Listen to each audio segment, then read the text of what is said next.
सबसे पहले आज की तमाम बड़ी खबरें नॉन-स्टॉप न्यूज में।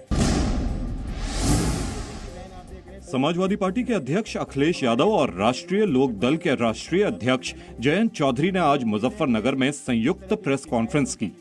अखिलेश यादव ने बीजेपी को घेरते हुए आरोप लगाया कि योगी सरकार ने घोषणा पत्र में किए वादे पूरे नहीं किए। उन्होंने बेहतर सरकार देने का वादा किया। अखिलेश यादव ने आरोप लगाया कि बीजेपी ने किसानों को लेकर चौधरी चरण सिंह के सपने को तोड़ा है। किसान एकजुट होकर के बदलाव चाहते हैं। किसानों के हक और सम्मान की लड़ाई है। सब मिलकर के भारतीय जनता पार्टी का सफाया करेंगे। पहले चरण में ही भारतीय जनता पार्टी का पूरा सफाया होगा। जयंत चौधरी के बीजेपी के ऑफर को ठुकराने पर अखिलेश यादव ने कहा कि बीजेपी और अमित शाह का न्योता कौन स्वीकार कर रहा है। उनके हालात कैसे हैं कि उन्हें न्योता देना पड़ रहा है। जयंत चौधरी ने भी बीजेपी को घेरा। उनकी एक चुनावी रणनीति है। वे जाट जाट जाट जाट लैंड इस तरह की भाषा बोल बोल के जाटों को आइसोलेट करना चाहते हैं और दूसरे वर्ग को हमसे छिटकना चाहते हैं। वो नहीं चाहते कि सहयोग बने एक दूसरे का। मुजफ्फरनगर जाने से रोकने की कोशिश के समाजवादी पार्टी के अध्यक्ष अखिलेश यादव के आरोप को बीजेपी ने गलत बताया है। केंद्रीय मंत्री वीके सिंह ने कहा कि अखिलेश बताएं कि आखिर उनके हेलीकॉप्टर को रोके जाने का सच क्या है। यूपी के डिप्टी सीएम केशव प्रसाद मौर्य ने ट्वीट कर अखिलेश यादव के आरोपों को नौटंकी बताया है। उन्होंने कहा कि अखिलेश 11 मार्च को सैफई जाने की तैयारी करें। इससे पहले अखिलेश यादव ने केंद्र सरकार पर आरोप लगाते हुए ट्वीट किया था कि उन्हें मुजफ्फरनगर जाने से रोका जा रहा है। उन्होंने हेलीकॉप्टर के साथ एक तस्वीर भी ट्वीट की थी। हालांकि उड़ान भरने की इजाजत मिलने के बाद उन्होंने ट्वीट किया था कि सत्ता का दुरुपयोग हारते हुए लोगों की निशानी है। समाजवादी संघर्ष के इतिहास में ये दिन भी दर्ज होगा। उत्तर प्रदेश के मुख्यमंत्री योगी आदित्यनाथ ने एक बार फिर जिन्ना के बहाने अखिलेश यादव और समाजवादी पार्टी पर तंज कसा। योगी ने ट्वीट के जरिए कहा कि समाजवादी जिन्ना के उपासक हैं, जबकि बीजेपी के लोग सरदार पटेल के पुजारी हैं। इसके बाद पश्चिमी उत्तर प्रदेश में भी योगी आदित्यनाथ ने अखिलेश यादव पर करारा प्रहार किया।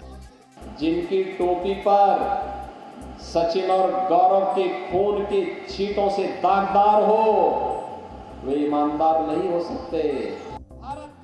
योगी आदित्यनाथ गढ़मुक्तेश्वर में भी प्रभावी मतदाता संवाद में शामिल हुए और पलायन, इत्र कारोबारी के ठिकानों पर आयकर की छापेमारी जैसे मुद्दे उठाकर अखिलेश यादव को कटघरे में खड़ा किया। अखिलेश यादव ने भी योगी आदित्यनाथ पर पलटवार किया और कहा कि वो किसानों की बात करें। आज किसान दुखी क्यों है? किसान को अपमानित क्यों होना पड़ा? 700 किसान शहीद हो गए। ये सरदार पटेल जी का नाम ले रहे हैं और किसानों को शहीद कर दिया। वहीं दूसरी ओर बीजेपी अध्यक्ष जेपी नड्डा ने शाहजहांपुर में अखिलेश यादव पर प्रहार किया। प्रभावी मतदाता संवाद के दौरान जेपी नड्डा ने कहा कि अखिलेश यादव की सरकार में आतंकियों को छोड़ा जाता था। उत्तर प्रदेश विधानसभा चुनाव के लिए बीजेपी ने उम्मीदवारों की 7वीं लिस्ट जारी की है। 91 उम्मीदवारों की लिस्ट में बीजेपी ने सबसे ज्यादा ओबीसी उम्मीदवारों को टिकट दिया है।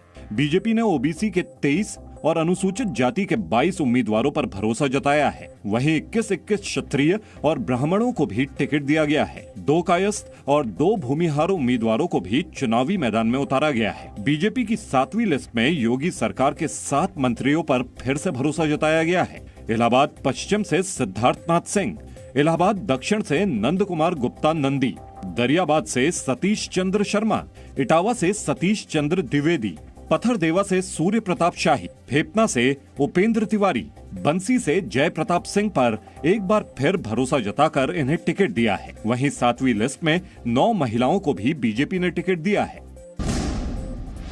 केंद्रीय गृह मंत्री अमित शाह ने उत्तराखंड के रुद्रप्रयाग में घर घर जाकर बीजेपी के लिए चुनाव प्रचार किया और पार्टी के उम्मीदवारों के लिए वोट मांगे। डोर टू डोर कैंपेन के दौरान अमित शाह रुद्रप्रयाग के एक मोहल्ले में पहुंचे और लोगों को पर्चे भी बांटे।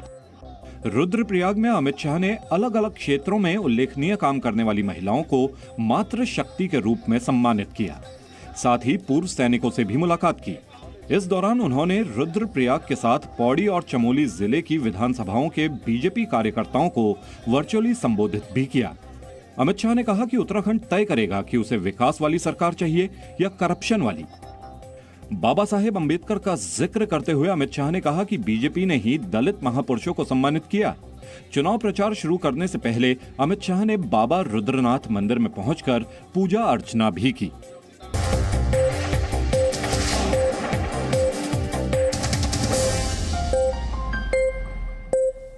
presenting B News app, available on Google Play and App Store. Download it now.